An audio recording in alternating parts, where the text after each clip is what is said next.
Good morning, this is Jeff with Sewer Tech Northwest. We're at property address 1676 36th Avenue here in Forest Grove. We are located straight out from the front doorway, and I describe everything as if you're standing in the street facing the front of the home. Got a 3-inch ABS cleanout that hides underneath a little brass cover plate. We're going to check the overall condition and serviceability of the sanitary sewer line. Water is currently running. We're going to zero out the foot counter here at the bottom of the cleanout, and off we go.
The line switched over to 3034 PVC a moment ago. That's the green pipe we're in now, and it's 4-inch diameter.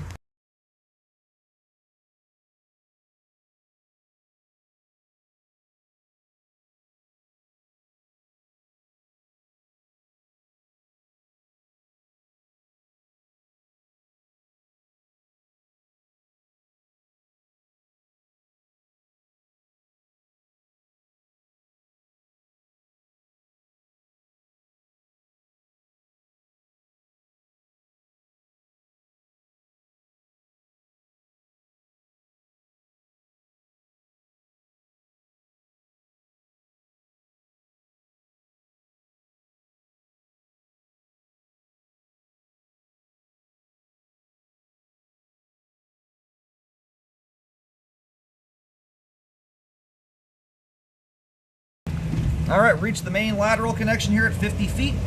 We're gonna go locate that really quick here while the pipe drains off. We'll get a better view of everything as we come back in. Thus far, nice looking sewer line. Good flow. Actually quite a clean sewer line. There's a little bit of grease buildup in the flow line. That's that little kind of layer of tannish brown stuff you see under the water there. Relative to most homes, that's quite minimal. So we'll give it another look over here, but so far we are looking good. All right, located the camera head successfully. Line terminates out on 36th Avenue. And the line it's a fairly straight shot out. The line does veer under the driveway. It runs down let's see here. Just barely inside the right side edge of the driveway. That's as you face the house from the street. If you go out to the road and look back at the front of the home, more importantly, look at where the driveway meets the street, you'll see an S stamped in the concrete. That S stands for sewer. It indicates where the sewer line crosses the curb into the street. So it kind of gives you, if you can see where the cleanout's at here. In fact, this thing actually does do a straighter shot than even the initial cleanout shows you. This cleanout in particular is a little different than the average one. Most cleanouts drop directly into the top of a sewer line. This one, once you get to the bottom of it, it turns. So the line actually comes out a little bit adjacent to where the cleanout is at. A pretty straight running line, which is ideal. The fewer the turns, the better. Less chances for, there's just less pinch points in the line. Turns are kind of they're the most likely spot to get a blockage in a sewer line, just because turns slow things down. Anyway, if you want to keep your line clean, and this is quite a clean sewer line, the number one thing, I've been doing this 13 years now. I've cambered almost 25,000 sewer lines. I've done a lot of drain cleaning and repairs too, and I've gotten to the point where grease buildup is more concerning to me in general than a lot of structural issues like bellies, offset joints, unless they're really severe. Grease gunks your pipe up, makes it sticky, causes debris to get hung up that otherwise wouldn't, and when you get blockages, they block more effectively. It's less likely they're going to break loose on their own naturally. When you have little kids in the house that are still learning how to fold toilet paper, it's especially a good habit to keep in place. Where the grease buildup gets you first off, though, is most of it comes from the kitchen sink drain. Those little 1.5-inch drains get really gunked up quick, and they're the first thing that's going to clog. So it's a very good habit to keep in place.